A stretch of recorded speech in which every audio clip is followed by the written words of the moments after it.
Yes, pare! Muna ka-jackpot tayo ngayon na. Ang bigat itong lambat natin. Hindi kaya pating o kaya balyena itong nahuli natin, pare. O kaya naman, ay baka napakalaking barakuda. Grabe naman to. Masyado ka naman, Dante. Imposible tayong makahuli ng mga isdang sinabi mo. Ayusin mo na lang ang paghila sa lambat. Dahan-dahan lang, baka mamaya masira. Mukhang napakaraming isda nito at napakabigat, pare. Ano ka ba? Huwag kang mag-alala. Dahil bagong-bago at matibay itong lambat natin. Hindi ito masisira kahit 1 tonelada pa ng isda ang laman ito. Sinabi mo na rin dati yan pero ano nangyari? Nabutas ang lambat at nakawala lahat ng isda na dapat mahuhuli natin. Grabe. Ang bigat talaga nito Ito na yata ang pinakamabigat nating magiging huli. Ayun na pare, ayun na. Malapit na pare, malapit na. Jackpot talaga tayo nito. Matutuwa ang misis ko nito sa akin. Pare may babae May babae pare. Diyos ko, babae nga. Nakuli tayo ng sirena pare. Mayaman na tayo. Mayaman na tayo. Sira ulo. Anong mayaman sinasabi mo? Nakita mo na may paa tapos sasabihin mo sirena. Kung sirena yan, dapat merong buntot yan. Malay mo, sirena siya pero nag-anyong tao lang. Pwede naman yun, di ba? Alam mo ikaw, puro ka talaga kalokohan Hilahin na lang natin siya at mukhang buhay pa. Bilisan natin. Kailangan natin siya madala sa ospital. Dalian mo! May mga tao na kapag nagmahal ay wagas at umaabot pa sa punto na kahit sarili nilang buhay ay kaya nilang ialay sa taong kanilang minamahal. Ngunit paano kung hindi normal ang taong tinitibok ng iyong puso? Makakaya mo ba siyang tanggapin kahit magkaiba kayo ng mundo? Isang mapagpalang araw po sa inyo at pati na rin sa lahat ng inyong tagapakinig. Sa kwentong ibabahagi ko ay napatunayan ko po na pagdating sa tunay na pag-ibig, lahat talaga ay hahamakin natin. Masunod lang ang gusto ng ating puso. Isa po kong simpleng mangingisda noon at hindi ko inakala na iibig ako sa isang babae na may kakaibang pagkatao. Tawagin niyo na lamang po ako sa pangalang Jiro. At ito ang aking kwento. Mang Samuel, kumusta na po yung babae? Nagkamalay na po ba siya? Gising na po ba siya? Maayos na ang pulso niya. Kaya masasabi ko na okay na siya. Wala pa siyang malay at tinala ako ay nabagok o umampas ang ulo niya sa isang matigas na bagay. Yun ang dahilan kung bakit hanggang ngayon ay hindi pa siya nagigising. Pasensya na po kayo kung inabala ka namin ni Dante ng ganitong oras. Ang totoo po niyan sa ospital dapat namin siya dadalhin pero wala kami masakyan Ayos lang yun. At hindi mo kailangang humingi sa akin ng pasensya. Isa akong albularyo at tungkulin ko magligtas ng buhay gamit ang aking kakayahan. Pero nakapagtataka kung paano siya napunta sa laot. Hindi ko kasi kilala ang babaeng yun. Kaya sigurado ako na hindi siya taga rito sa ating isla. Kaya nga po kahit kami po ni Dante, ngayon lang nakita ang babaeng yun Pero hindi bale, kapag nagising na siya, saka ko siya tatanungin kung ano ang nangyari sa kanya at kung saan siya nakatira. Para naman, maiatid ko na siya sa kanila. Sigurado po kasi ako na nag-aalala po ang pamilya niya sa kanya. Paano uuwi na ako?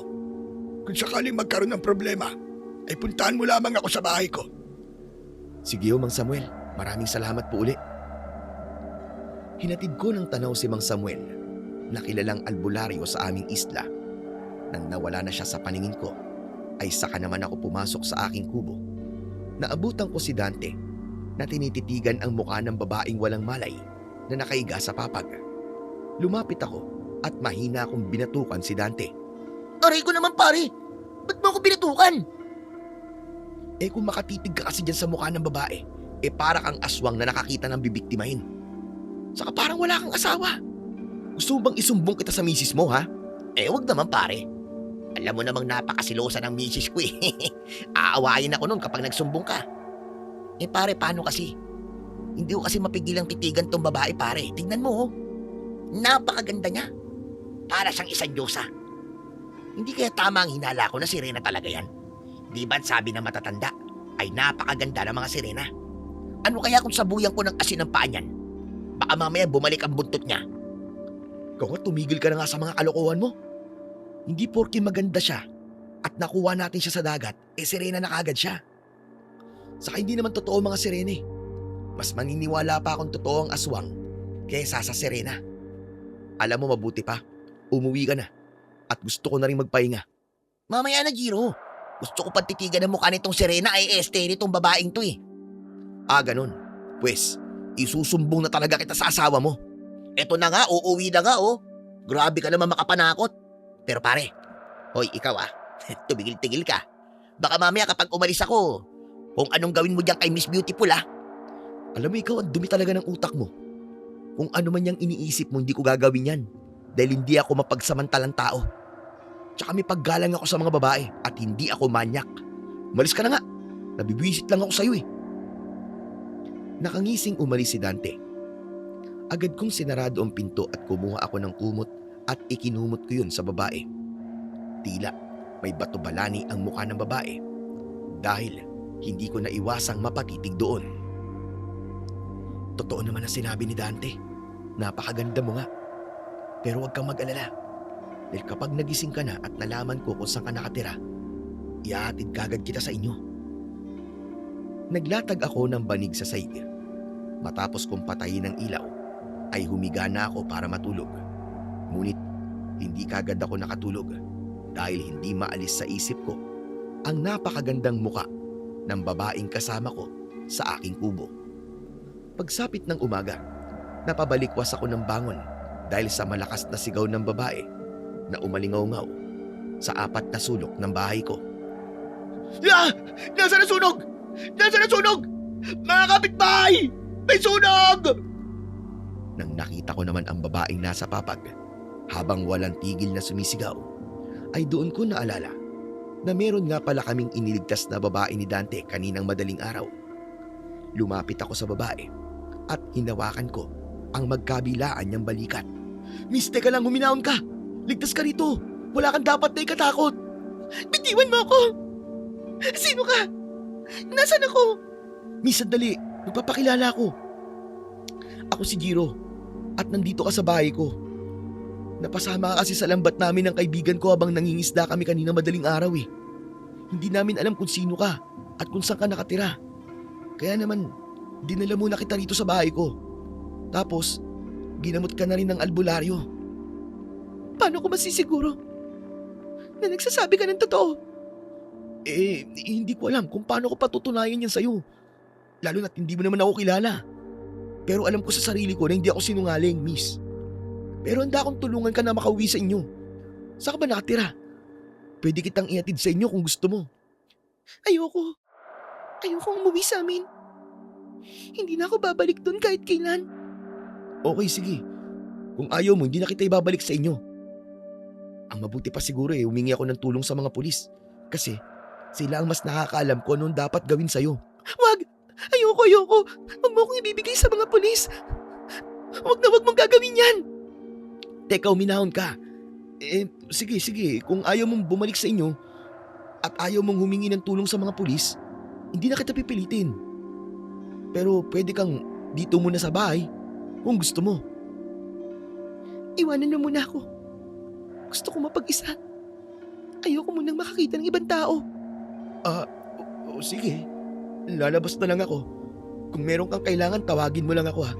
Sa ako nagugutom ka, merong tinapay sa kusina. May kape rin doon. Magtimpla ka na lang kung gusto mo. Napapailing akong lumabas. Sakto na dumating naman si Dante.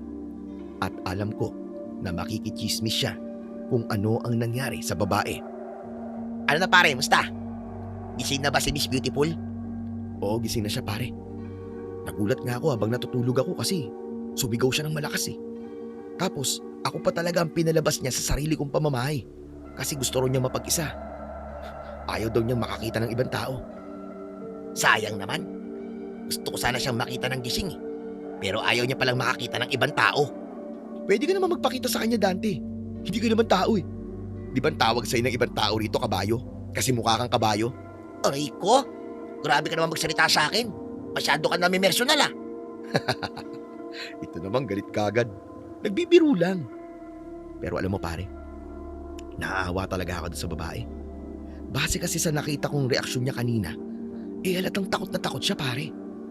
Malamang pare, may naranasan siyang hindi maganda na naging dahilan kung bakit nagkakaganon siya. Hindi kaya kinidnap siya pare tapos nakatakas lang siya? Yan ang hindi ko alam. Di humingi tayo ng tulong sa mga pulis. Tapos sila na rin ang bahalang magatid doon sa babae sa pamilya niya, di ba? Isa pa nga yan sa problema ko. Ayaw niyang umuwi sa kanila at ayaw din niyang humingi ng tulong sa mga pulis. Ganon? Naku pare, hindi kaya kriminal siya? Sabi mo kasi ayaw niyang humingi ng tulong sa mga pulis. Baka isa siyang drug lord na pinaghahanap ng batas. Baka wanted siya, tapos may malaking halaga ng perang nakapatong sa ulo niya. Baka 1,000,000 pare. Tapos kapag isinuko natin siya sa mga pulis, makukuha natin yung pera. Pare, kapag nagkataon mayaman na tayo, hindi na natin kailangan mag-isda. Kita mo tong taon to. Dahil mo talagang alam. Kagabi, tinawag mo siyang sirena. Tapos ngayon naman drug lord. Baka sa susunod sabihin mo aswang na siya. Saka pwede ba? Tigilan mo na nga yung pag-iisip mo ng kung ano-ano sa kanya. Baka pag narinig niya yan magsisisigaw ulit siya. Gayahin mo ko. Hindi ako nag-iisip ng kung ano sa kanya. Ang gusto ko, siya mismo magsasabi sa akin kung sino siya at kung ano ang nangyari sa kanya. At yun lang ang paniniwalaan ko. Sa palagay mo ba hindi siya magsisinungaling sa'yo? Paano kung mag-imbento siya ng kwento? Para isipin mong hindi siya masamang tao. Alam mo, grabe rin talaga yung pagiging judgmental mo, no? Basta, kapag kaharap mo siya, ay huwag kang nagsasalita ng ganyan. Sandali nga, ano nga palang pangalan ni Miss Beautiful? Ay, oo nga, no? Hindi ko pa pala naitatanong sa kanya yan. Pero mamaya, kapag medyo kalmado na siya, itatanong ko kung anong pangalan niya.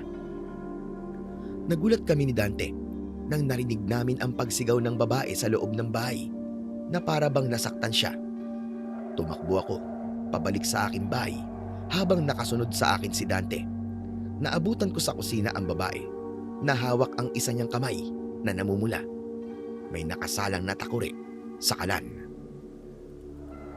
Oh! Ano nangyari sa kamay mo? Napaso ko na mainit na tubig habang nagsasalin ako sa baso. Naku, umupo ka na muna at ako na maglalagay ng mainit na tubig sa baso mo. Oo nga pala, siya si Dante, kaibigan ko siya. Mukha siyang hindi mapagkakatiwalaan pero mabait yan. Hindi nangangagat yan. Ang pangit naman ang pagpapakilala mo sa akin pare. Okay na yun. Sinabi ko naman mabait ka. Nakayuko at tila nahihiyang umupo ang babae. Sinalinan ko ng mainit na tubig ang baso niya. Inilabas ko na rin ang tinapay para makakain na siya. Nawala ang hiya niya nang nakita niya ang tinapay. Mabilis niyang kinain ang isang piraso at nang naubos niya yon, ay agad siyang kumuha ng isa pa. Nasamid siya at agad ko siyang kinuha ng tubig. Dahan-dahan lang kasi. Wala kang kaagaw dyan sa tinapay. Pasensya na. Gutom na gutom kasi talaga ako. Ayos lang yan. Sige lang. Kumain ka lang dyan ng kumain. At huwag kang mahihiya. Pero magdahan-dahan ka lang sa pagkain kasi delikado kapag nabulunan ka. Maraming salamat Pasensya ka na rin sa inasyal ko kanina. Nabigla kasi ako at natakot na rin. Pasensya na kung sumisigaw ako kanina nang nagising ako. Naiintindihan ko. Hindi mo kailangang humingi sa akin ng pasensya. Pare, tanungin mo na kung anong pangalan niya. Sige na. Ay, oo nga pala. Pwede ko bang malaman kung anong pangalan mo? Pero kung ayaw mo sabihin, okay lang din. Anita. Ako si Anita. Anita? Bagay sa'yo ang pangalan mo. Oo nga pala. Baka nakalimutan mo ang pangalan ko nang nagpakilala ko kanina. Ako si Jiro. Kami naman ni Dante ang nakakita sa dagat. Napasama ka sa paglalambat namin ng isda at hindi namin alam kung paano yun nangyari. Teka, matanong ko lang ha. Huwag ka mag-alala kasi hindi kita huhusgahan. Isa ka ba sirena? At meron ba kaming pabuyang matatanggap kasi iniligtas ka namin? Bibigyan mo ba kami ng ginto o kaya maraming perlas? Uy Dante, ano ka ba? Sira ulong to. Sirena? Hindi ako isang sirena. Habang nasa laot kasi ako nasira yung kawayang balsa na ginawa ko. Tapos, ang huli kong natatandaan ay humampas ang likod ng ulo ko sa kawayan. Hindi ko na rin matandaan kung paano yun nangyari. Oh, sige, wag mo nang alalahanin. At Baka mamaya sumakit pa ang ulo mo. Ang importante ay buhay ka. Hindi talaga ligtas ang pumalaot ng ganung oras. Lalo na't balsa lang ang gamit mo. Medyo malakas kasi ang alon kapag ganun eh. Talagang masisira yun sa lakas ng alon. At gaya nga ng sinabi ko kanina, pwede kang manatili rito sa bahay ko habang hindi mo pa alam kung saan ka pupunta. Maraming salamat, Jiro. Sa totoo lang, ay hindi ko talaga alam kung saan ako pupunta ngayon. Pwede bang malaman namin kung bakit ka pumalaot gamit ang balsa? Meron ka bang tinatakasan? Nagleyas kasi ako sa amin. Sinasaktan kasi ako ng mga magulang ko. At hindi ko na yung kayang tiisin. Wala kasi akong masasakyang bangka. Kaya gumawa na lang ako ng balsa gamit ang mga kawayan. Ngayon naiintindihan na namin. Siguro matagal ka na nilang sinasaktan, no? Kaya kahit delikado, ay mas pinili mong isugal ang buhay mo para lang makalayo sa kanila. Labis akong naawa kay Anita nang malaman ko ang kwento ng buhay niya. Naiintindihan ko siya dahil maging ako ay nanggaling sa isang magulong pamilya. Lumaki kasi ako nang walang tatay. Nang muling nag-asawa ang nanay ko, ay doon na nagsimula ang aking kalbaryo. Halos araw-araw akong binubugbog ng lasinggerong asawa ng aking ina. At nang magbinata ako, doon na ako nagdesisyong umalis sa poder nila para mabuhay ng mag-isa. Sa mga lumipas na araw, ay nanatili si Anita sa bahay ko. Mabilis na kumalat sa isla ang pagkakaroon ko ng kasamang babae sa aking kubo. Wala akong sinabi sa mga taong nagtatanong kung sino si Anita. Tanging si Mang Samuel at Dante lamang ang nakakaalam ng kwento ni Anita. Isang umaga, nagtungo si Mang Samuel sa bahay ko para lagyan ng gamot ang sugat ni Anita sa ulo. Magaling na ang sugat mo, Anita. Sa palagay ko ay hindi ko na yan kailangan lagyan ng gamot. Dahil tuyo na. Salamat po kasi naging matyaga po kayo sa paggamot po sa sugat ko. Walang anuman. Oo nga pala, Jiro. Pwede ba tayo mag-usap sandali sa labas? Ano pong pag-uusapan natin? Doon ko na lang sasabihin. Gusto ko kasi na tayong dalawa lang ang mag-uusap. At walang ibang tao ang makakarinig sa kung ano ang sasabihin ko. Sandali ako nagpaalam kay Anita. Lumabas kami ni Mang Samuel at nagsimula kami mag-usap sa ilalim ng puno ng kaimito sa harap ng aking kubo. Ano po bang pag-uusapan natin, Mang Samuel? Bakit kailangan pa natin lumabas? Tungkol kasi kay Anita ang pag-uusapan natin. Kaya hindi niya ito dapat marinig. Hindi na ako magpapaligoy-ligoy pa. Gusto kong sabihin na iba ang pakiramdam ko kay Anita. Hindi ko maintindihan kung bakit sa tuwing makikita ko siya o kaya ikausap ko siya ay bumibigat ang pakiramdam ko. Bumibigat ang pakiramdam nyo? Ano pong ibig nyo sabihin? Abay, hindi ko rin alam. Hindi ko kayang ipaliwanag kung bakit ganun ang pakiramdam ko sa kanya. Para bang may itim na enerhiyang nakabalot sa kanya. Kilala mo ko, Jiro. Magaling akong kumilatis ng tao kahit sa tingin lang. At kay Anita, mabigat talaga ang pakiramdam ko sa kanya. Siguro po ang nararamdaman nyo yung hindi magandang pinagdaanan niya.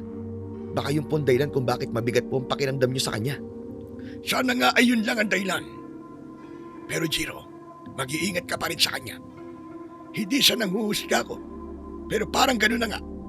Huwag mong ibigay ng buo ang tiwala mo sa kanya. Dahil sa totoo lang, ay hindi mo pa siya lubusang kilala.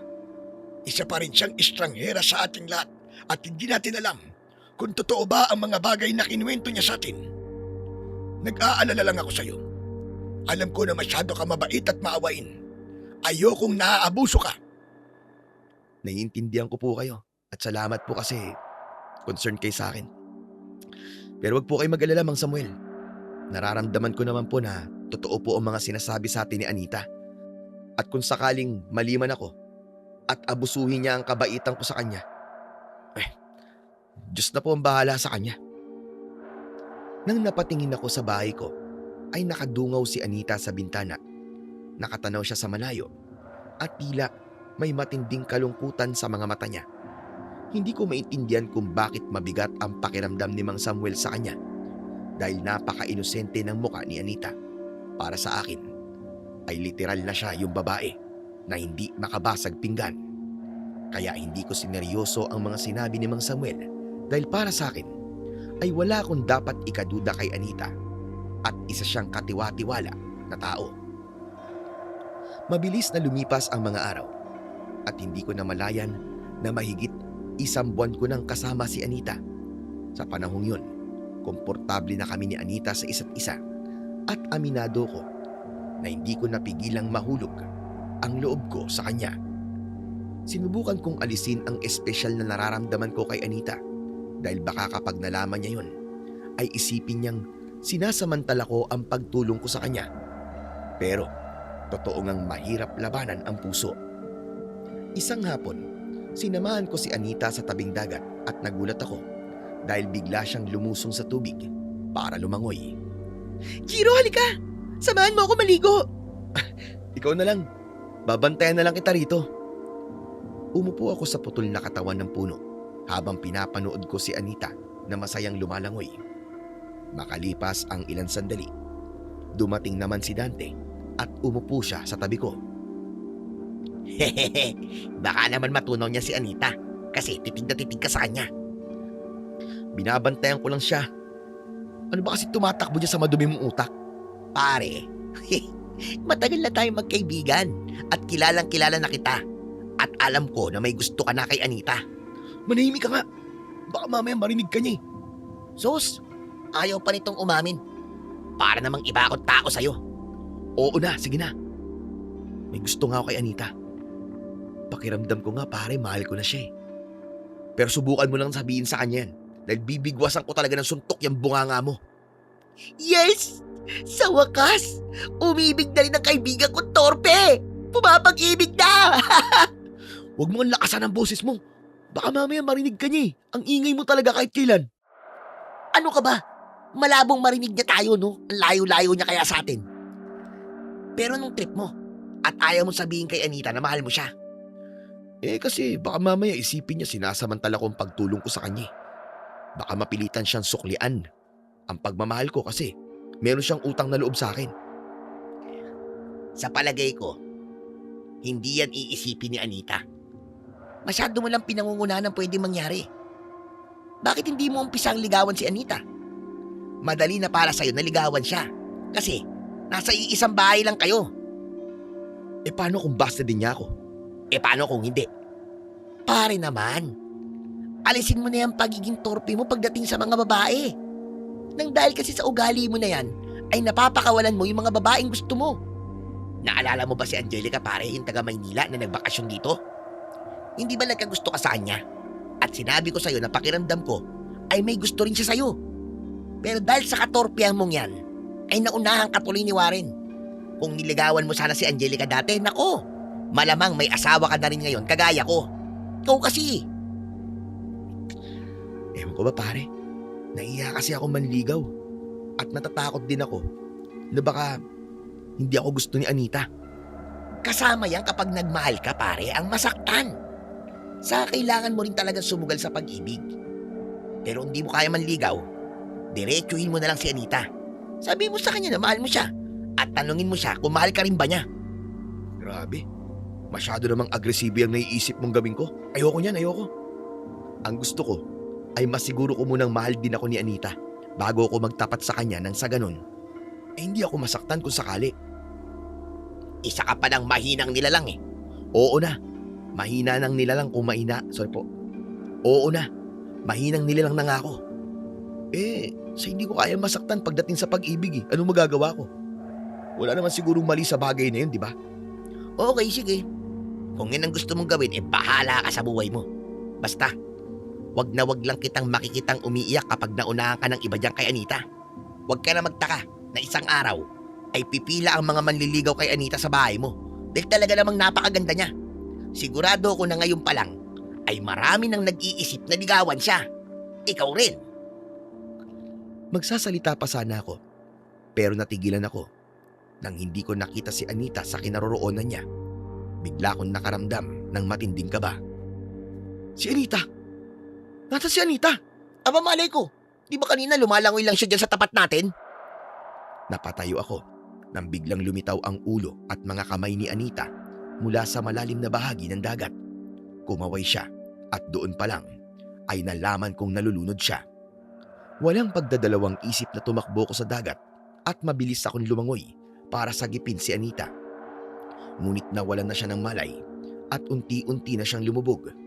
Sumisid ako at niyakap ko ang bewang niya hanggang sa kasama ko na siyang pumaibabaw sa tubig at lumangoy ako papunta sa pangpang. Inihiga ko siya sa buhangin. Wala pa rin siyang malay kaya paulit-ulit kong tinapik ang pisngi niya. Anita! Anita, gising! Anita, gumising ka! Pare, mukhang nakainom siya ng maraming tubig. Hindi yan magigising sa ginagawa mo. Bombayin mo yung dibdib niya. Ginawa kong sinabi ni Dante.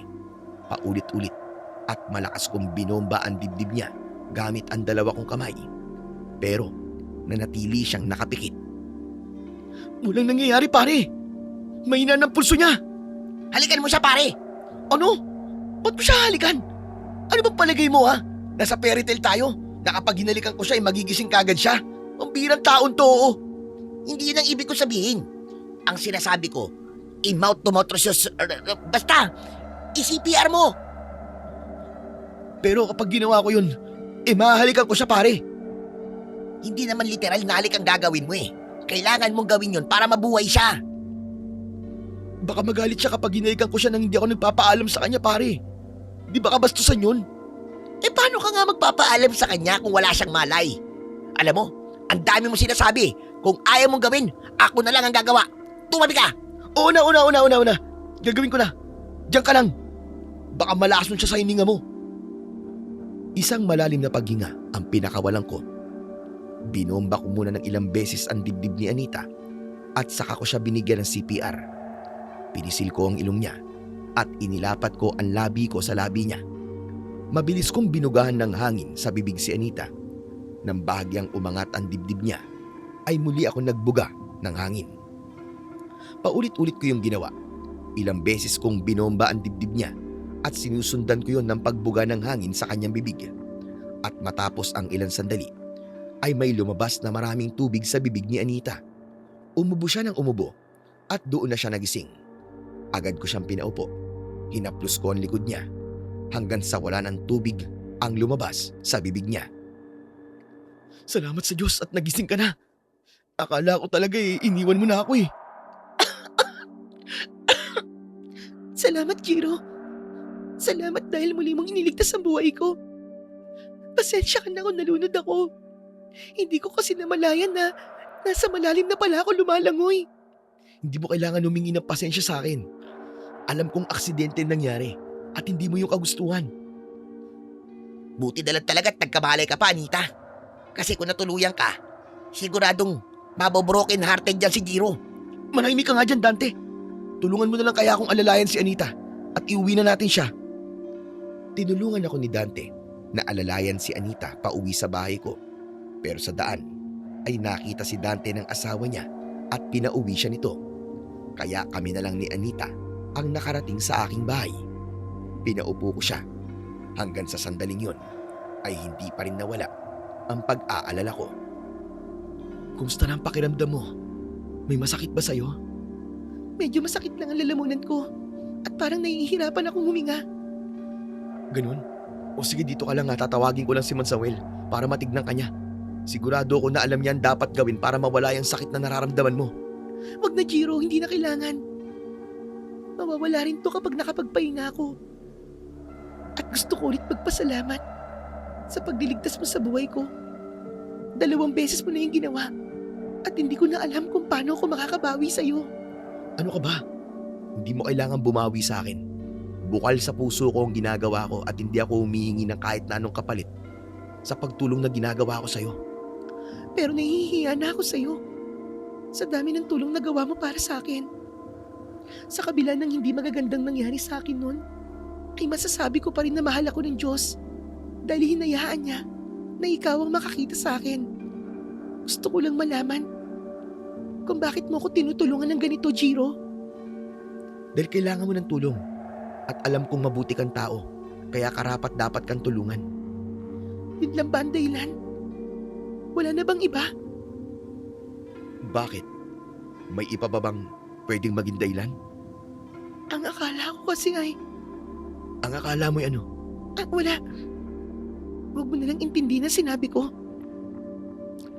Siguro magulo pa rin ang isip mo dahil sa nangyari. Kailangan ko talagang papuntahin dito si Mang Samuel para makasiguro tayo na okay ka lang. Tinapi ko sa balikat si Anita at ngumiti ako sa kanya. Naglakad ako papunta sa pintuan pero napahinto ako nang muling nagsalita si Anita. Yung totoo. Ang akala ko kasi ay mahal mo ko, kaya mo ko tinutulungan. Kasi ako, Jiro, mahal kita. Hindi makapaniwalang napatingin ako kay Anita. Marahan akong humakbang, palapit sa kanya at umupo ako sa tabi niya. Nahihiyang napayuko si Anita na para bang pinagsisisihan niya ang kanyang nasabi. Tama bang pagkakarinig ko sa sinabi mo? Mahal mo ko? Oo. Pasensya ka na kung hindi ko na nagawang pigilang sabihin sa iyo ang nararamdaman ko. Ang totoo niyan ay naramdaman ko na to nung unang araw tayo nagkasama. Kaya lang ay natatakot akong umamin sa iyo dahil baka masamain mo na umiibig ako sa iyo. Pero kalimutan mo na lang ang sinabi ko. Hindi ko na kasi kayang itago ang nararamdaman ko para sa iyo kasi parang sasabog na ang dibdib ko eh. At kung hindi ka komportable na makasama ako sa iisang bubong matapos ng pag-amin ko sa'yo, ay handa akong umalis na rito. Hindi mo kailangang umalis dito. Hindi mo alam kung gaano ako kasaya nang nalaman kong mahal mo rin ako. Dahil ang totoo niyan, Anita, mahal na din kita. Chiro, hindi mo kailangan magsinungaling sa akin para hindi ako masaktan. Kung hindi mo ako mahal, ayos lang sa akin yun. Nang naramdaman ko kasi to, ay hindi na ako umasa na mahal mo rin ako dahil imposibleng magustuhan mo ang isang babaeng kagaya ko. Totoo ang sinabi ko. Mahal na mahal kita, Anita. At hindi ko to sinasabi sa'yo dahil ayoko masaktan ka. Mahal talaga kita. Mahal na mahal kita, Anita. Oh, bakit ka umiiyak? May nasabi ba akong masama? Umiiyak ako sa sobrang saya, Jiro. Hindi ko kasi akalain na meron pa lalaking magmamahal sa akin. Sino ba naman kasing matinong lalaki ang mamahalin ng isang babae na may hindi magandang nakaraan? Meron, Anita. At ako ang lalaking yun. Wala akong pakialam kahit isipin pa ng iba na hindi ako matino kasi umibig ako sa'yo. Mahal natin ang isa't isa at yun ang mahalaga. Sa kauna-unahang pagkakataon, ay niyakap ko si Anita at ninamnam ko ng gusto ang sandaling yon. Matapos ang isang mahigpit na yakap, ay naglapat ang labi namin at pinagsaluhan namin ang isang napakatamis at puno ng pagmamahal na halik. Ang balak sana namin ni Anita ay wag munang sabihin sa kahit na sino ang pagiging magkasintahan namin. Ngunit hindi kami nakaligtas sa mapanuring mga mata ni Dante at nang tanungin niya kami kung may namamagitan na sa aming dalawa, ay umamin na kami sa kanya. Maging si Mang Samuel ay nalaman na rin ang tungkol sa relasyon naming dalawa ni Anita. Mabilis na kumalat sa isla ang pagiging magkasintahan namin ni Anita at marami kaming narinig na hindi magagandang salita. Gaya ng sinamantala ko raw ang pagtulong ko kay Anita at pinilit ko siyang maging nobya ko. May ilan ding nagsabi na inakit ako ni Anita at siniguro nito na hindi ito mawawala ng tirahan sa pamamagitan ng pagiging nobya ko. Nung una ay labis na naapektuhan si Anita pero palagi kong pinapaalala sa kanya na walang mali sa relasyon naming dalawa at ang importante ay alam naming totoo ang pagmamahalan namin. Makalipas ang halos 10 buwan ay nagpakasal na kami ni Anita. Isang simpleng kasalan lamang yon sa maliit na simbahan sa isla pero napakasaya namin ng araw na yon. Sa bakuran ng bahay namin ginanap ang resepsyon at maraming pumunta kahit hindi imbitado. Ayos ah. Tignan mo pare. Nandito pala si Aling Cora oh. Hindi ba siya yung nangunguna dati sa pagkikismis? Na sinamantala mo si Anita dahil tinutulungan mo siya? Tapos ngayon, ang lakas-lakas kumain ng bruha. Sigurado ko pare, magti-take out pa yan. Tignan mo. Pabayaan mo na lang siya. Pero sana naman, tigilan na nila ang pagpapakalat ng hindi totoong kwento tungkol sa amin ni Anita ngayong kasal na kami. Siguro naman napatunayan na namin sa kanila na talagang mahal namin ni Anita ang isa't isa. Kapag may nasabi pa naman sila sa inyo, ewan ko na lang. Pero sa totoo lang pare, napakasaya ko kasi may asawa ka na. Akala ko talaga magiging matandang binata ka kasi ubod ka ng torpe. Basta pare, ninong ako sa unang anak nyo ni Anita. Huwag mong kakalimutan yon. Ay nako, magkakasaulian talaga tayo ng kandila kapag hindi mo ako ginawang ninong sa una mong anak. Huwag kang mag-alala. Kasi ninong ka naman talaga na magiging unang anak namin ni Anita Parang ako lang, di ba? Ninong ako ng unang anak nyo ng asawa mo. Ayos! Pero huwag kang umasa na malaki ang ibibigay kong pera sa anak mo sa binyag at tuwing Pasko Alam mo naman ang kitaan nating mga mangingisda, hindi naman ganun kalaki. Ano ka ba, Dante?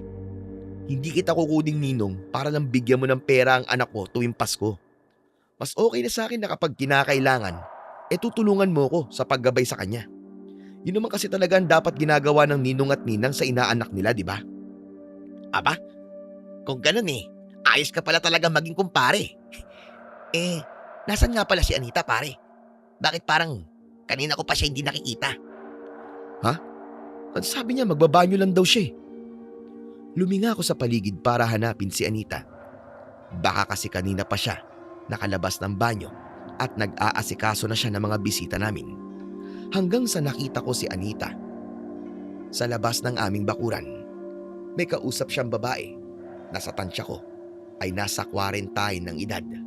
Tila may tensyon sa pagitan nila dahil hawak ng babae ang braso ni Anita. Lalapitan ko sana si Anita para alamin kung ano ang nangyayari. Pero humarang sa daraanan ko si Mang Samuel. Jiro! Binabati kita sa pag-iisang dibdib nyo ni Anita. Masaya ko na sa wakas ay nahanap mo na ang babaeng makakasama mo habang buhay. Maraming salamat po, Mang Samuel. Malaking bahagi po kayo sa pagmamahalan namin dahil nung magkasintahan pa lang po kami, ay ikaw ang talagang gumagabay sa amin. Pero sigurado ka na ba talaga sa desisyon mong ito? Ano pong ibig niyo sabihin? Jiro, alam kong alam mo na hanggang ngayon ay di mo pa kilala ng lubusan si Anita. Ang tanging alam mo lang sa kanya ay ang pangalan niya at ang nakaraan niya na sinasaktan siya ng kanyang mga magulang kaya siya naglayas sa bahay nila. Pero bukod doon ay wala na. Mang Samuel, hanggang ngayon po ba hindi pa rin maganda ang pakiramdam niyo kay Anita? Iniisip niyo po na meron siyang inililihim sa akin? Pasensya na sa sasabihin ko. Pero oo ang sagot ko sa tanong mo. Hindi ko alam kung bakit kahit mag-iisang taon ko nang kilala si Anita, ay hindi pa rin nawala ang pakiramdam ko na may mali sa kanya at parang meron siyang tinatago sa ating lahat. Isang bagay na natatakot siyang malaman natin. Ang problema nga lang ay hindi ko kayang tukuyin kung ano ang tinatago niya. Mang Samuel, mag-iisang taon na po kami magkasama ni Anita sa iisang bubong. At sigurado po ako na sapat na po ang panahon na yun para makilala ko po siya ng lubusan. Ako po ang magsasabi kung may mali man kay Anita o meron siyang tinatago sa akin o sa ating lahat. Wala rin po akong pakialam sa nakaraan niya dahil naniniwala ako na mas importante ang aming kasalukuyan at hinaharap. Kaya Mang Samuel, umaasa po ako na wag niyo na po siyang pag-iisipan ng hindi maganda. Dahil asawa ko na po siya ngayon Naiintindihan kita. Pasensya ka na rin sa mga nasabi ko. Wala akong masamang intensyon at wala naman akong ibang gusto kundi ang mapabuti ka. Ay nako, siguro nga ay panahon na para alisin ko masamang iniisip ko tungkol kay Anita. Dahil alam kong masasaktan ka kapag patuloy ko yung ginawa. Wala po yun. Oo nga pala. Mamaya na po ulit tayo mag-usap at kailangan ko lang pupuntahan si Anita. Tumango si Mang Samuel at saka ko lumapit sa aking asawa. Nakatalikod siya sa gawi ko at mag-isa na lang siya ron. Wala na ang babae na kanina ay kausap niya. Paglapit ko kay Anita, hinawakan ko siya sa balikat. Gulat siyang humarap sa akin at isang pilit na ngiti ang kanyang pinakawalan. Ikaw pala, Jiro. Akala ko kung sino na. Anong ginagawa mo rito? Yan din ang itatanong ko sa'yo Anong ginagawa mo rito? nagpapahangin lang ako. Tsaka medyo huminga na rin ng konti. Hindi kasi ako sanay sa maraming tao eh. Huwag ka mag-alala. Kasi maya-maya rin ay aalis na rin sila pagkatapos nilang kumain. Oo nga pala. Nakita kita kanina na may kausap kang babae rito. Nasaan siya? Yung babae? Umalis na. Pwede ko bang malaman kung sinong babaeng yun? Nakita ko kasi na hinihila ka niya sa braso eh. Okay ka lang ba? Di ka ba niya sinaktan? Hindi, ayos lang ako. Hindi naman ako nasaktan. Ano kasi, yung babae na yun, isa siyang pulubi. Ang sabi niya baka pwede makikain siya sa handaan natin. Pero sinabi ko na hindi pwede. Iniisip ko kasi na baka mamaya matakot sa kanya mga bisita natin. Naku, nakakaawa naman pala yung babae. Sigurado ako na gutom na siya. Kasi kahit di natin siya kilala, ay naglakas loob siya magsabi na gusto niya makikain. Pero sana binigyan mo na lang siya ng pagkain. Pwede mo naman siyang lagyan na lang ng pagkain sa plastic eh. Hindi ko na kasi naisip kanina yun. Natakot kasi ako sa kanya nang hawakan niya ako sa braso eh. Hindi ko alam kung bakit niya yung ginawa. Parang wala kasi siya sa katinuan. Ganon? O sige, hindi bale. Ang importante, hindi kanya sinaktan. Kung sakaling bumalik siya bigyan na lang natin siya ng maraming pagkain. Bumalik na kami ni Anita para asikasuin ang aming mga bisita. Pagsapit ng 7:00 ng gabi ay nakauwi na ang lahat ng tao at nagkaroon na kami ni Anita ng oras para sa aming dalawa. Masaya namin binuksan ng mga regalo at nakatutuwa na puro gamit sa bahay ang aming natanggap. Matapos naming magbukas ng mga regalo, ay nagdesisyon na kami na matulog. Mula nang naging asawa ko si Anita, ay mas lalo kong sinipagan sa pagtatrabaho. Alam ko kasi na maaaring mabuntis si Anita at ang bagay na yon ang pinaghahandaan ko. Isang gabi, inihatid ako ni Anita sa dalampasigan. Mangingisda na kasi kami ni Dante. Naroon na si Dante sa bangka namin. Bago naman kami pumalaot ni Dante, ay niyakap muna ako ni Anita na palagi niyang ginagawa. Maya-maya lang ay umandar na ang bangka patungo sa parte ng dagat kung saan ilalagay namin ang lambat. Ang tindi mo talaga pare. Biruin mo. Napaibig mo ang napakagandang si Anita. Tapos, ang sweet-sweet niya pa. Nakakaingit tuloy. Sinabi mo pa. Sana talaga pare, habang buhay kaming ganito ni Anita. Sana ay hindi magbago ang pagmamahalan namin. Nako, yan ang mahirap gawin pare. Kami kasi noon ng misis ko. Nung una, sweet na sweet din kami. May hiya nga ang asukal sa amin sa sobrang katamisan eh. Pero nung tagal, naging bungangera na siya. Pero kahit bungangera ang asawa ko pare, mahal na mahal ko pa rin yun. Tama ka naman. Mahirap talagang panatilihin kung paano kayo nung una. Pero ang importante, kahit nagbago na ang pakikitungo nyo sa isa't isa, o kaya ay nabawasan ang pagiging sweet nyo, ay araw-araw nyo pa rin pinipili ang isa't isa. Grabe, ang lalim naman ang sinabi mo. Dinaig mo pa ang lalim ng dagat dito sa atin ah. Ganito nga yata talaga kapag umiibig pare. Nagiging malalim magsalita. Matapos nun, itinuon namin ni Dante ang aming atensyon sa pangingisda. Naging maganda ang gabing yun para sa amin dahil marami kaming nahuling mga isda. Tuwang-tuwa naming dinala ang mga isda sa tindera sa palengke na siyang kumukuha palagi ng aming mga huli. Nang mahati na namin ang aming kinita, ay umuwi na ako sa bahay. Ngunit nagtaka ko dahil bahagyang nakaawang ang pinto. Pagpasok ko ay hindi ko nakita si Anita. Anita? Mahal? Nasaan ka? Nasa banyo ka ba? Anita? Kahit sa banyo ay wala si Anita. Doon na ako kinabahan. Kahit 5:00 pa lamang ng umaga ay nag-ikot na ako sa isla para hanapin ang asawa ko. Hindi na ako nahiyang kumatok sa mga bahay kahit maaga pa. Tinanong ko ang lahat ng tao kung nakita ba nila si Anita. Pero kahit isa sa kanila ay walang nakapagsabi sa kinaroroonan ng aking asawa. Kalat na ang liwanag sa paligid nang nagdesisyon akong bumalik muna sa bahay. Habang naglalakad ay parang wala ako sa aking sarili. Tulala ako at pilit kong iniisip kung saan pwedeng magpunta si Anita.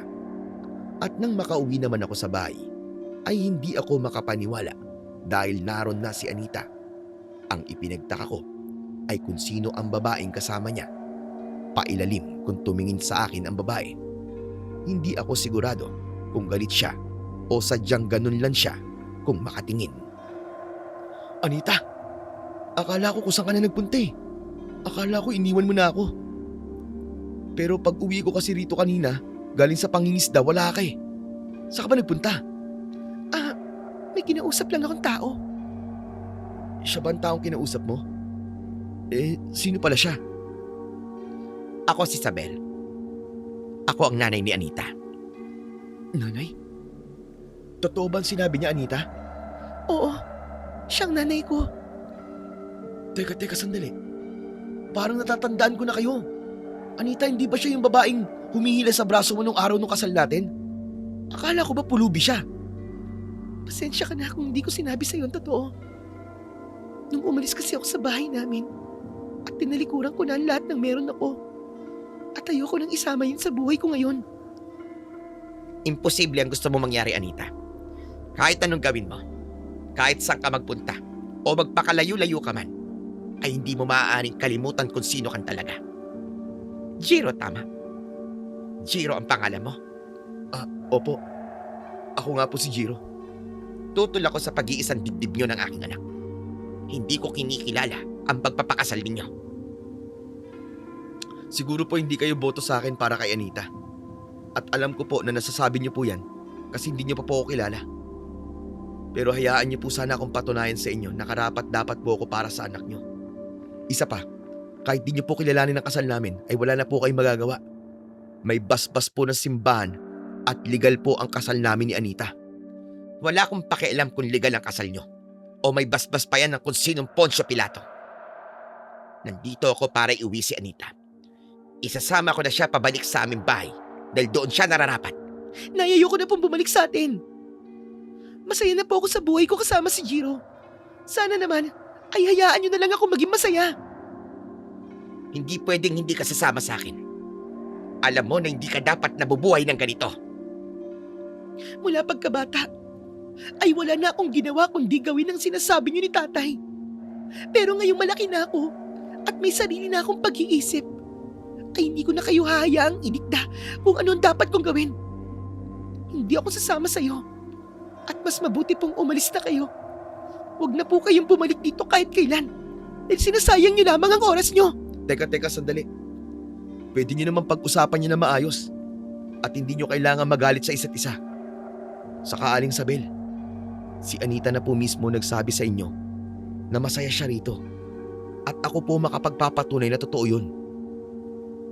Huwag po kayo mag-alala dahil nasa mabuting kamay po ang anak niyo. Hindi ko po sasaktan si Anita dahil mahal na mahal ko po siya. Mamahalin mo pa kaya si Anita kapag nalaman mo ang lahat-lahat tungkol sa kanya? Nay, tama na, pakiusap. Umalis ka na. Dahil hindi ako sasama sa'yo. Wala akong dahilan para bumalik pa sa bahay natin. Isipin niyo na lang ni tatay na patay na ako. At huwag niyo na akong guluhin. Mahal na mahal ko po si Jiro. At hindi ako papayag na magkakaiwalay kami. Talagang napakatigas ng ulo mo. Hindi ka marunong sumunod sa sinasabi namin. Masyado mong pinapairal yung puso mo. Ito ang tandaan mo, Anita. Hindi mo kayang takasan ang nakatadhana sa'yo. Kaya ko. At nagagawa ko na siya ngayon. Masaya na ako sa ganitong buhay. At sana kahit sa pagkakataon na ito, ay magpakaina ka naman sa akin. Hayaan mo na lang na maging masaya ako.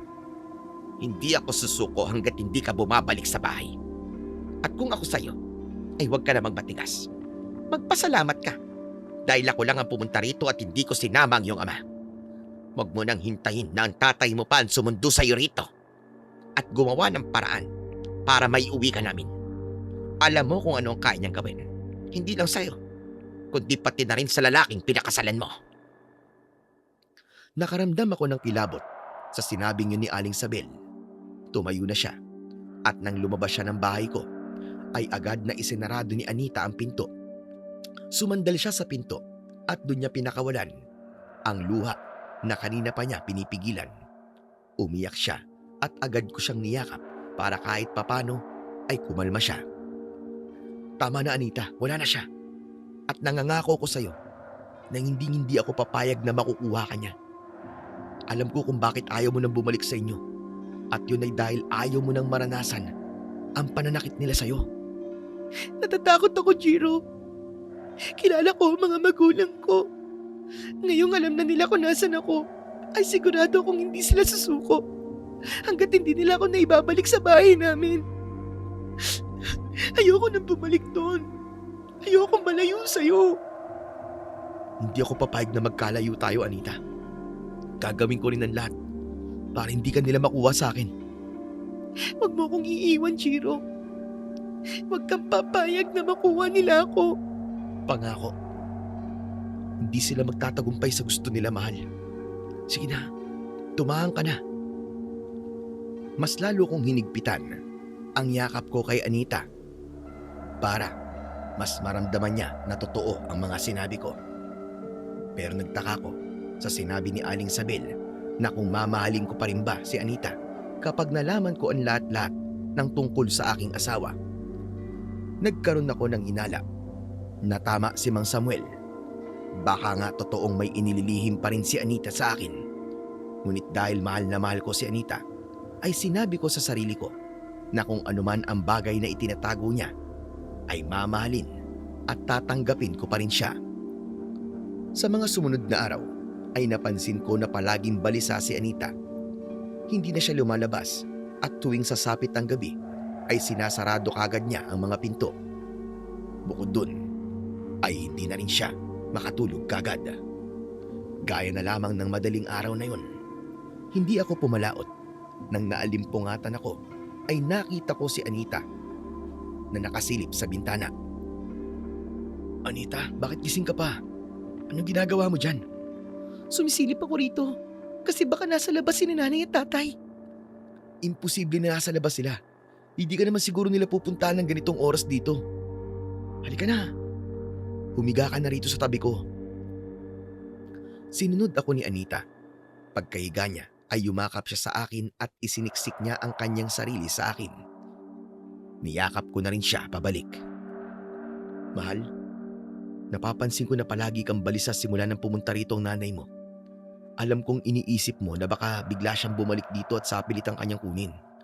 Pero sa palagay ko hindi na siya babalik. Mahigit 1 linggo na lumipas. Pero hindi naman siya bumalik para kunin ka, di ba? Ayoko maging kampante, Jiro. Sigurado ako na kukunin nila ako sa oras na hindi natin inaasahan. Kahit na ganitong oras ay hindi ako mapakali. Pakiramdam ko'y nasa labas sila tatay at naghihintay sila ng pagkakataon para sa apilitan akong ibalik sa amin. Hindi ba nangako ko sa'yo na hindi ako papayag na makuha ka nila? At kung sakaling dumating sila rito nang wala ako, sumigaw ka lang. Humingi ka ng tulong sa mga kapitbahay natin at sigurado ako na tutulungan ka nila. Ako na nagsasabi sa'yo, walang kahit na sino ang pwedeng makapaghiwalay sa atin. Kahit na ang kamatayan ay hindi magagawang paghiwalayin tayong dalawa. Dahil kahit sa kabilang buhay, hahanapin kita. Maraming salamat, Jiro. At sana, kahit malaman mo ang lahat-lahat ng tungkol sa akin, ay tanggapin mo pa rin ako. Bakit? May kailangan pa ba ako malaman tungkol sa'yo? Kung meron man, ay sabihin mo na sa akin ngayon. Huwag kang mag-alala. Dahil sigurado ako na kung ano man niyang sasabihin mo, itatanggapin pa rin kita. Dahil mas malaki ang pagmamahal ko sa'yo kumpara sa kahit na anong bagay. Wala. Wala naman akong kailangan sabihin sa'yo. Tara na. Matulog na tayo. Gusto ko sanang pilitin si Anita na sabihin ang dapat niyang sabihin. Alam ko na hindi lang basta lumabas ang mga salitang yon sa kanyang bibig. At nang dahil doon, ay mas lalong lumakas ang kutob ko na may dapat pa akong malaman sa aking asawa. Pero mas pinili ko na respetuhin kung kailan niya kayang umamin sa akin. Isang umaga, umalis si Anita para mamalengke. Sasamahan ko sana siya, pero pinilit niyang siya na lang ang magpupunta sa palengke. Alam niya kasi na wala pa akong maayos na tulog dahil nangisda kami ni Dante kagabi hanggang madaling araw. Hihiga na sana ako sa papag nang may kumatok sa pinto. Akala ko ay bumalik si Anita dahil meron siyang nakalimutan. Pero pagbukas ko ng pinto ay isang matangkad na lalaki ang bumulaga sa akin. Napakunot noo ko dahil hindi ko siya kilala. Magandang umaga po. May kailangan po ba kayo? Ikaw ba si Jiro? Ang asawa ng anak ko si Anita. Ako nga po. Kung ganun po, ikaw po pala ang tatay ni Anita. Pasok ko kayo. Hindi na kailangan. Si Anita ang pinunta ko rito. At ang gusto ko ay ikaw mismo magkumbinsi sa kanya na sumama sa akin. Wala po ngayon dito si Anita eh. At pasensya na po kung hindi ko magagawa yung sinabi niyo.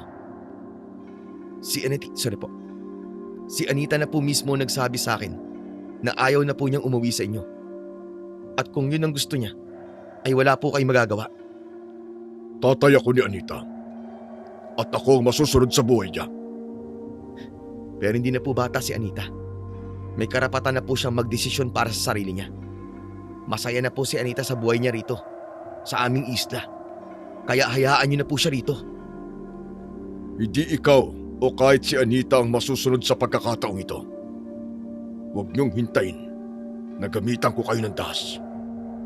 Dahil hindi mo alam kung anong kaya kong gawin. Hindi niyo rin po alam kung anong kaya kong gawin para lang hindi kami magkaiwalay ni Anita. Pasensya na po pero makakaalis na po kayo. At sana, ito na po ang huli nating pagkikita.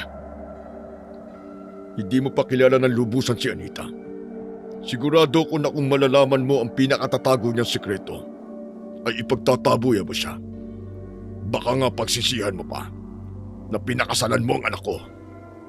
Bakit? Ano po bang dapat ko malaman kay Anita? Si Anita ay isang aswang. Galing siya sa pamilya ng mga aswang. At nasa hustong edad na siya para yakapin niya ng tuluyan ang pagiging aswang niya. Ang totoo niyan ay noong tumungtong siya sa edad na 18, ay sasalina na namin siya ng pagiging aswang. Pero tumanggi siya. Taon-taon namin siyang pinipilit na maging kagaya namin. At palagi niyang sinasabi na hindi pa siya handa. Hanggang sa naglayas siya at doon namin napagtanto ng kanyang ina na wala talaga siyang balak na maging aswang. Hindi totoo yan. Sinasabi niyo lang yan para layuan ko si Anita. Pero hindi niyo ako mapapaniwala sa isang bagay na alam ko namang imposible. Pawang katotohanan lamang ang mga sinabi ko sa iyo. Hindi kayo dapat nagsasama dahil magkaiba ang inyong mundo. Tao ka at aswang si Anita. Umalis na po kayo dahil di niyo ako mapapaniwala sa mga sinasabi niyong aswang ang aking asawa. Aalis ako.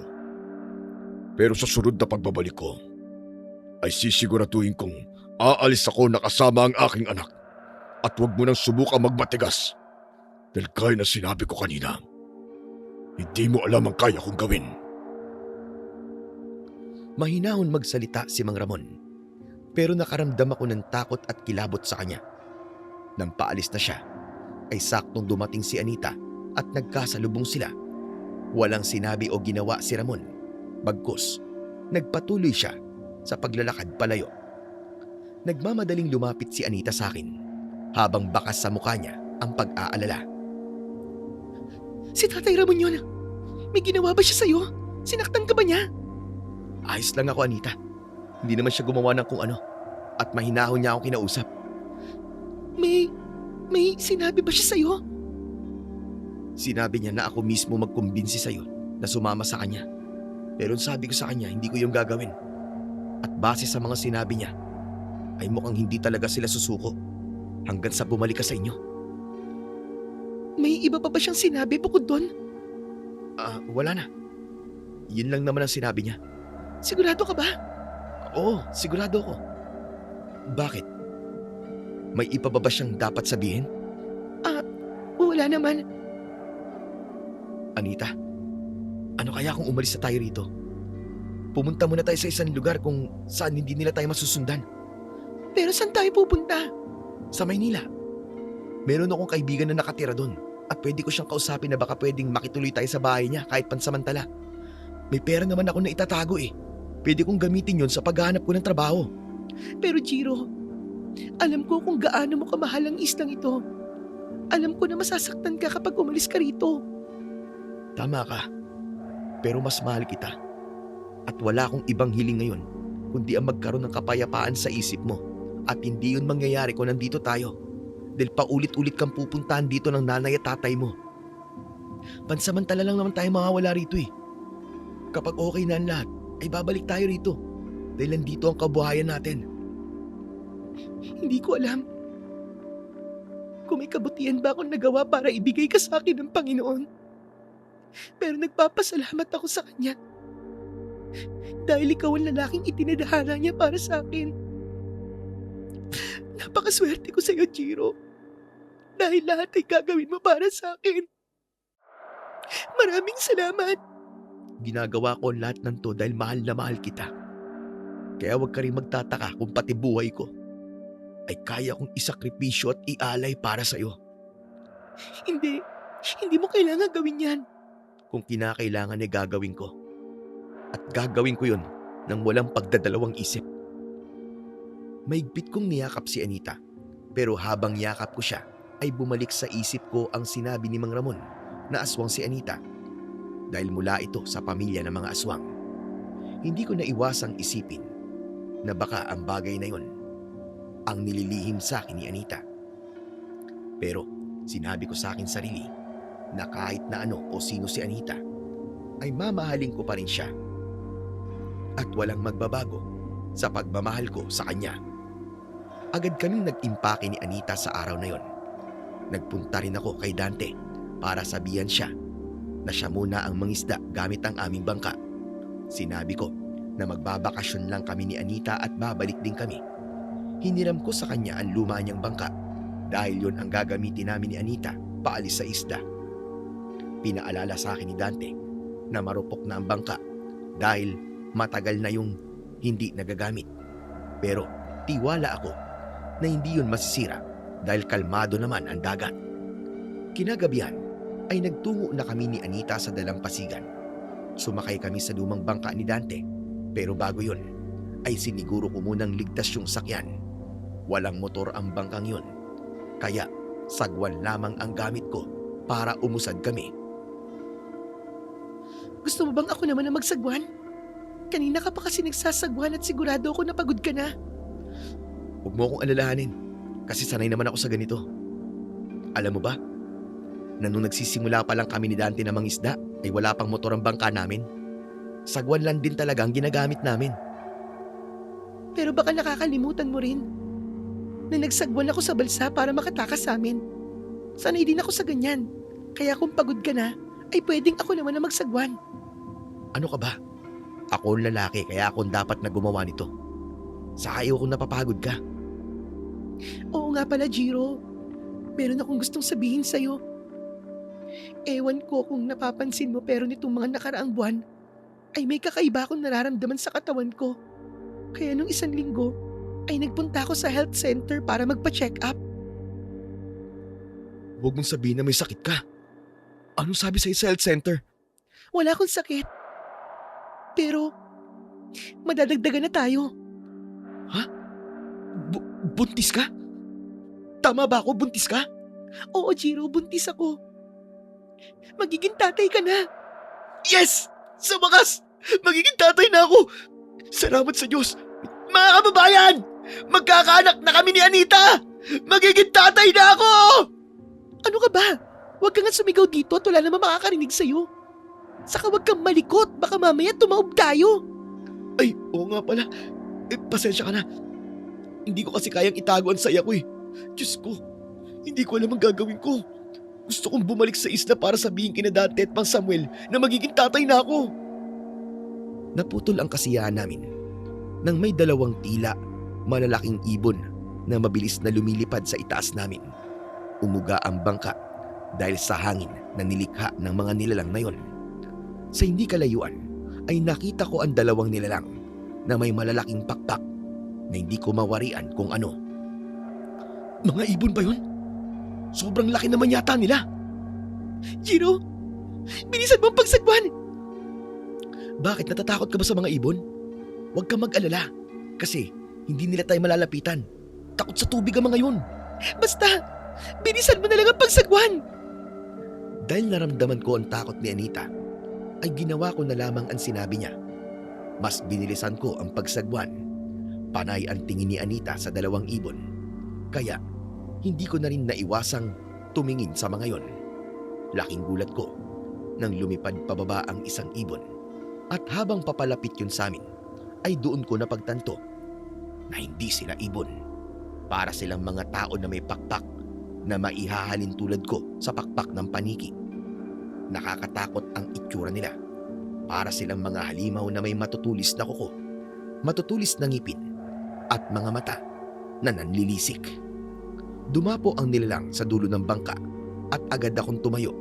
Hahampasin ko sana ng sagwan ang nilalang, ngunit nagawa niyang hawakan ang dulo ng sagwan. Malakas niya yung hinila at nang naagaw niya ang sagwan, ay itinapon niya yon sa dagat. Lumapit ako kay Anita at niyakap ko siya ng maigpit. Hindi kayo makakatakas sa amin! Parang awa niyo na. Ako na lang ang saktan niyo. At wag na ang asawa ko. Huwag ka mag-alala. Dahil ikaw lang talaga ang papatayin namin. Umalis na kayo. Tigilan niyo na kami. Hindi na ikaw ang masusunod sa pagkakataong ito, Anita. Ang lalaking yan ang pumipigil sa'yo para bumalik ka sa amin. Kaya dapat sa kanya ay mamatay. Hindi ako papayag na saktan niyo si Jiro. At kapag pinatay niyo siya, kikitling ko ang sarili kong buhay para tuluyan na kayo mawala ng anak. Anak? Anita? Huwag mong sabihin na nanay at tatay mo ang mga yan. Oo, Jiro. Panahon na para malaman mo ang katotohanan. Aswang ang nanay at tatay ko at kaya ako umalis sa poder nila ay dahil ayoko maging kagaya nila. Ayokong maging isang halimaw na kinatatakutan ng mga tao. Gusto kong mabuhay ng normal at makasama ka habang buhay. Pero ngayong alam mo na ang totoo, maiintindihan ko kung matatakot ka sa akin at pipiliin mong lumayo. Ang totoo niyan ay sinabi na sa akin ng tatay mo na galing ka sa isang pamilyang mga aswang. Pero hindi kagad ako naniwala. Pero ngayon nalaman ko ang totoo, ay gusto kong sabihin sa'yo na walang nagbago sa pagmamahal ko sa'yo. Mahal na mahal pa rin kita at tanggap ko ang lahat-lahat sa'yo, Anita. Walang magagawa ang pagmamahal mo kay Anita para makaligtas ka ngayong gabi. Ako ang magtatakda ng kamatayan mo para tuluyan ko ng mabawi ang anak ko. Una sa lahat, hindi niyo dapat bawiin si Anita sa akin dahil ayaw niya sa inyo. Mga magulang ba talaga kayo? Bakit hindi niyo nalang hayaan si Anita kung saan siya masaya? Hindi ba ganun ang isang magulang? Prioridad niyo kung saan masaya ang anak niyo, lalo na wala naman siyang ginagawang masama. Kung ayaw niya maging aswang na katulad niyo, ay pabayaan niyo siya sa gusto niya. Sa pagkakataon na yun, ay bumaba na rin ang isa pang aswang na sigurado ko na nanay ni Anita. Tumayo yun, katabi ni Mang Ramon. At nang dahil sa bigat nilang dalawa, ay umangat ang kabilang dulo ng bangka. Nagsimulang pumasok ang tubig sa bangka. At dahil nasa gitna kami ng dagat, ay natakot ako. Lumipad ang dalawang aswang at sinira nila ang magkabilaang katig ng bangka.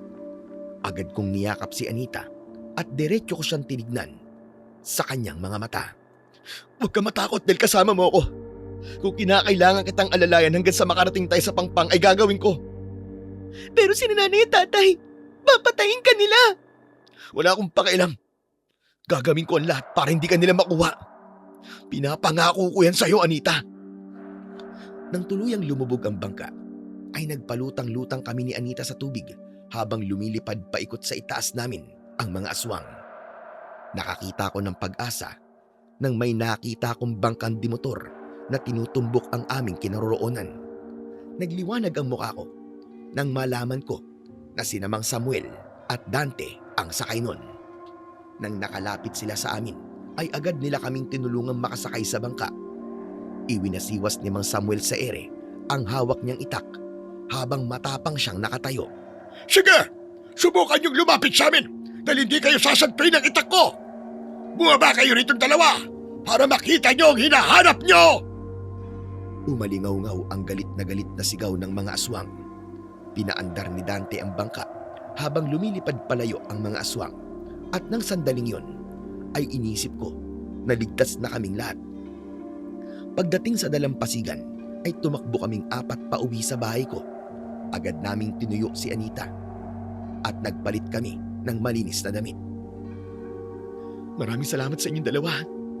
Kung di kayo dumating, malamang patay na kami ni Anita ngayon. Mabuti na lang at nagpunta ako rito sa bahay mo kanina. Nang nalaman kong wala ka, ay nagpunta ako sa bahay ni Dante. At doon ko nalaman na paalis kayo ngayon ni Anita. Bago kasi ako pumunta sa bahay mo, ay napansin ko ang 2 aswang na umaaligid sa bahay mo. At naisip ko na nasa panganib ang buhay niyo ni Anita. Ang 2 aswang na po na yun ay mga magulang ko, Mang Samuel. Anita, bakit mo sinabi ka naman Samuel?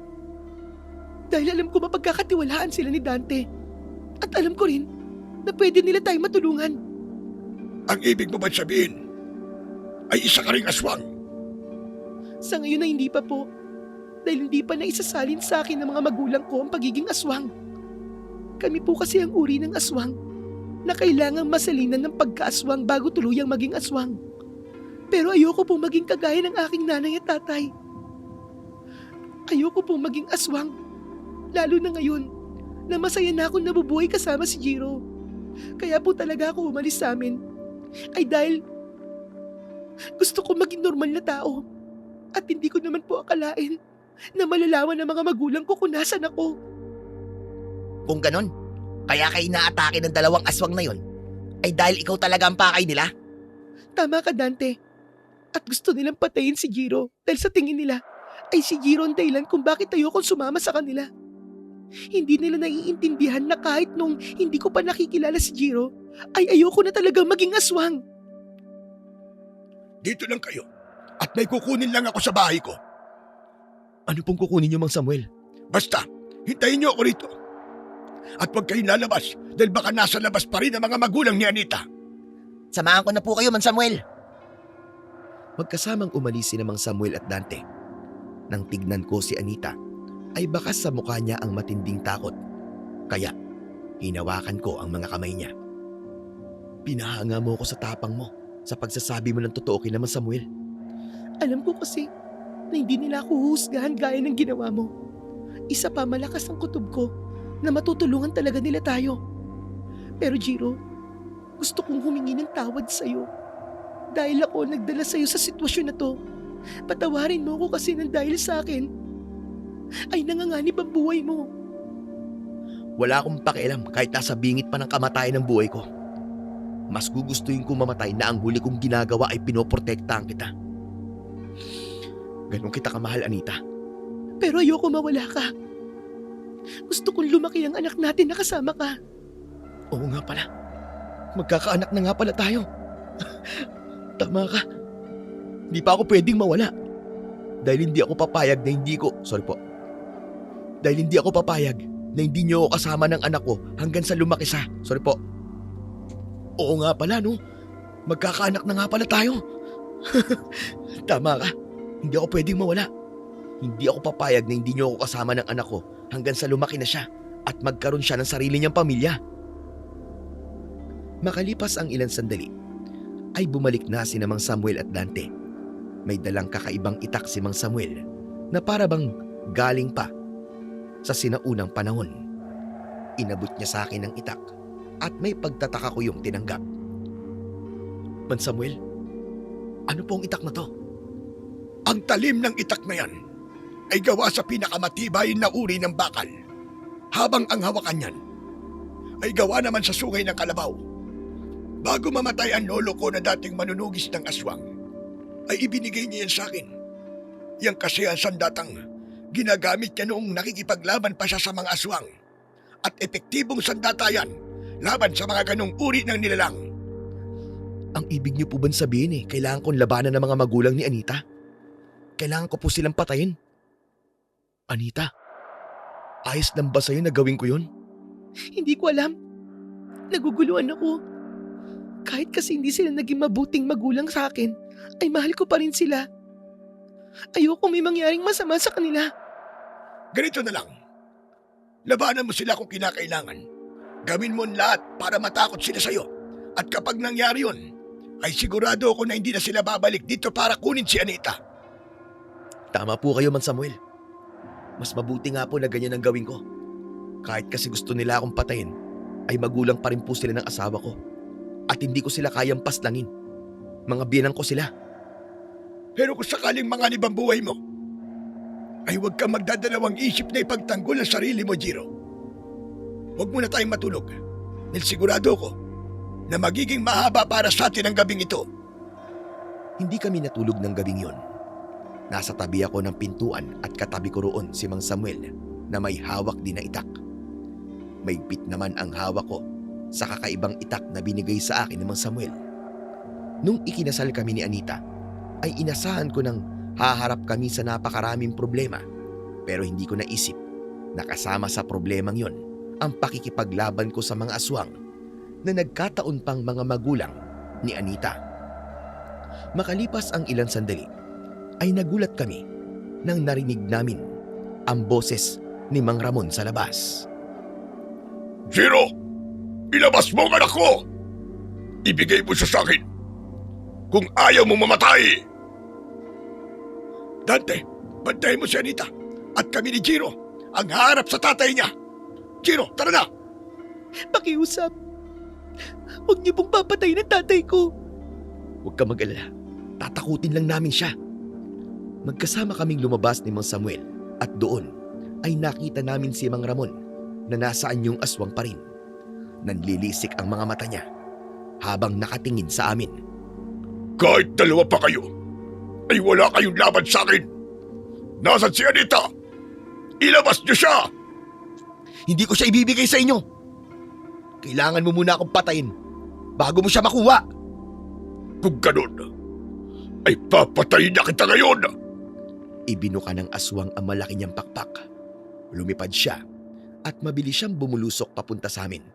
Tatagain ko sana siya, pero nagawa niyang makaiwas.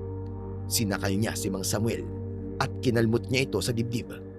Tutulungan ko sana si Mang Samuel, pero narinig ko ang pagsigaw ni Dante sa loob ng bahay. Jiro! Mang Samuel! Tulungan niyo kami! May isa pang aswang dito! Tumakbo ko papunta sa loob ng bahay at nakita ko na naroon ang aswang na si Aling Sabel. Nasa tabi siya ng bintana at hawak niya si Anita. Tumalon ng aswang kasama si Anita at lumipad sila palayo. Pumasok ang sugatan na si Mang Samuel. Jiro, umalis na rin ang tatay ni Anita. Sa palagay ko, ay kinuha niya ang atensyon natin para makuha si Anita ng nanay niyang aswang.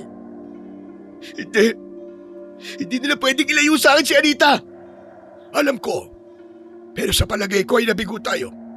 Siguro ay ito ang nais mangyari ng nasa itaas. Hindi ako susuko.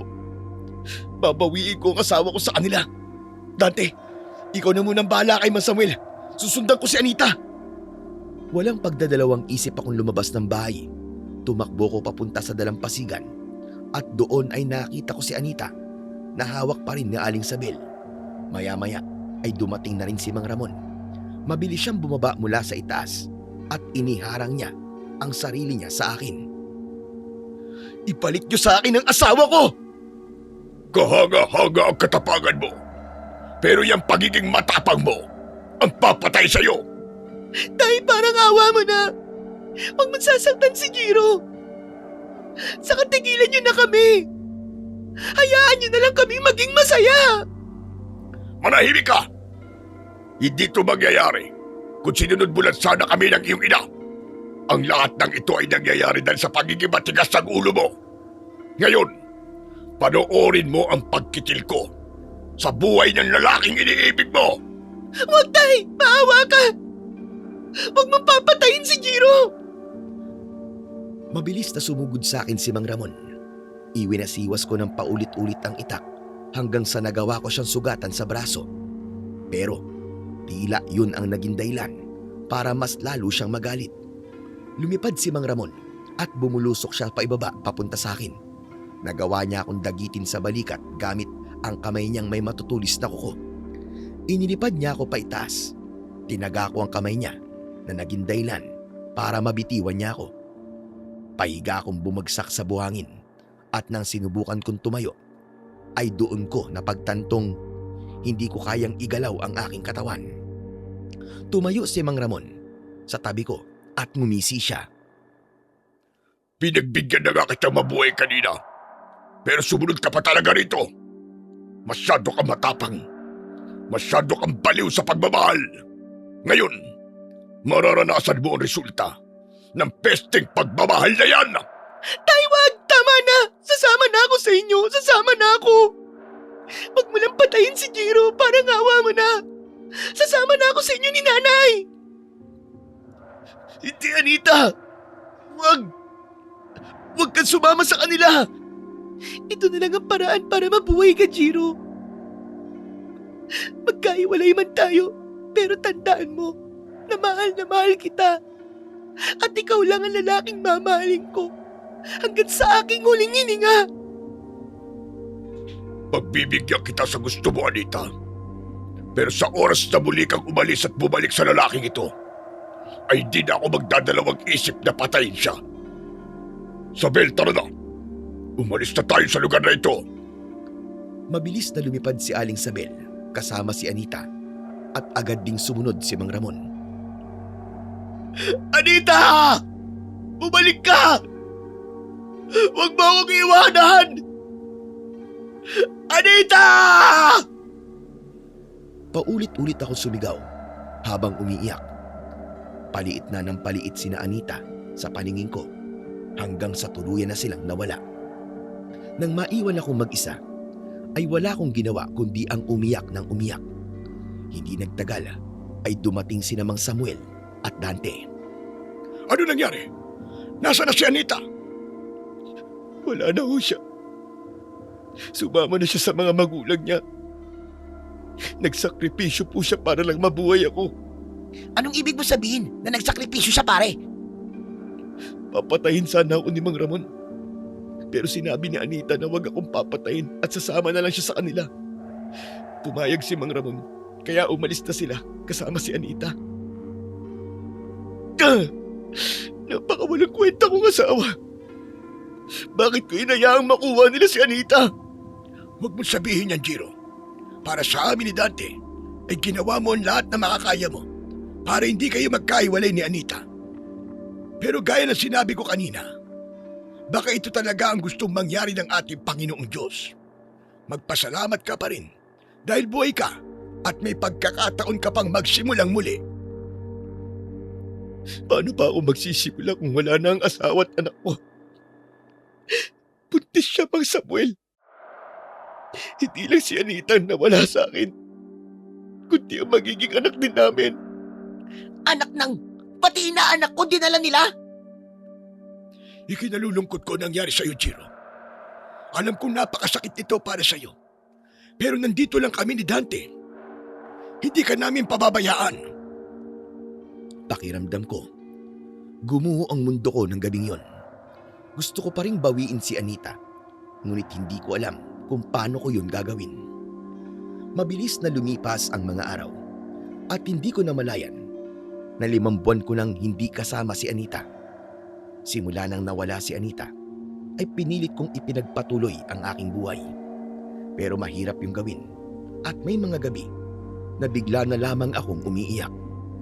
Isang madaling araw, galing kami ni Dante sa palengke at malaki ang napagbentahan namin sa mga nahuli naming isda. Habang mag-isa akong naglalakad pauwi, ay binalot ako ng matinding lungkot. Bigla ko kasing naalala si Anita. Kapag kasi malaki ang kinikita ko, ay napakasaya niya at paggising ko ng tanghali ay siguradong masarap ang aming ulam. Nang malapit na ako sa aking bahay, ay agad kong napansin ang nakabukas na pinto. Kinabahan ako at ang unang pumasok sa isip ko ay baka may nakapasok na magnanakaw sa bahay ko. Nagmamadali ako naglakad, pero pagpasok ko ay nagulat ako dahil si Anita ang nakita ko. Napahinto siya. Sa paghahain ng almusal nang nakita niya ako. Naluluwa siyang lumapit sa akin at doon ko napansin na medyo malaki na ang kanyang tiyan. Nang yakapin ako ni Anita ay napagtanto ko na hindi yun isang panaginip dahil naramdaman ko ang init ng kanyang katawan. Diyos ko, totoo ba to? Ikaw ba talaga yan, Anita? Asawa ko! Totoo to, Jiro. Nagbalik na ako at sa pagkakataong ito ay sigurado na akong hindi na tayo magkakahiwalay. Pero paano nangyaring nandito ka na ulit? Tumakas ka ba uli sa inyo? Ang mabuti pa siguro ay umalis na tayo dito dahil baka puntahan nila tayo dito. Lalayo na tayo rito. Pupunta tayo sa lugar na hindi nila tayo masusundan. Hindi na kailangan gawin yan. Hindi na tayo aalis sa islang to. Dito na ako manganganak at dito na tayo mabubuhay habang buhay. Anong ibig mo sabihin? Hindi na tayo guguluhin ni nanay at tatay. Bakit? Tinanggap na ba nila na magiging masaya ka rito? Sa kasamaang palad ay hindi. Binawian na lang sila ng buhay na ang gusto nila ay maging isa akong aswang. Pero sa loob ng 5 buwan na nawala ako, ay hindi nila ako napilit na maging kagaya nila. Kaya wala kang dapat na ipag-alala. Tao pa rin ako at hanggang sa mamatay ako, ay mananatili akong tao. Napakasaya ko dahil hindi ka nila nagawang aswang. Nakikiramay din ako sa pagkawala ng mga magulang mo. Pero anong nangyari? Bakit bigla naman yata? Bakit sila namatay? Isang gabi kasi, ay umatake sila sa isang malayong baryo para mambiktima ng mga tao. Doon sila naganap ng pagkain nila. Sa kasamaang palad, pugad pala ng mga manunugis ang lugar na inatake nila. At hindi na sila nakalabas ng buhay doon. Napakasaklap naman pala na nangyari sa kanila. Alam kong masakit yung para sa'yo. Dahil magulang mo pa rin sila. Sobrang sakit, Jiro. Pero inisip ko na lang na yun talaga nakatakdang mangyari. At wala na akong magagawa para pigilan yun. At isa pa, inisip ko rin na dahil sa pangyayaring yun, ay wala nang pipigil sa atin dalawa. Magkakasama na tayo at mabubuhay na tayo na mapayapa simula sa araw na to. Siguro nga ay paraan na rin yun ng Diyos para muli tayo mabuo. Ikaw, ako, at ang magiging anak natin. Mahal na mahal kita, Anita. At nangangako ko na simula sa araw na to ay hindi na tayo magkakahiwalay. Hindi lang ako naging masaya nang bumalik si Anita sa buhay ko, kundi maging si Mang Samuel at Dante. Makalipas ang ilang buwan, isinilang ni Anita ang isang malusog na babaeng sanggol.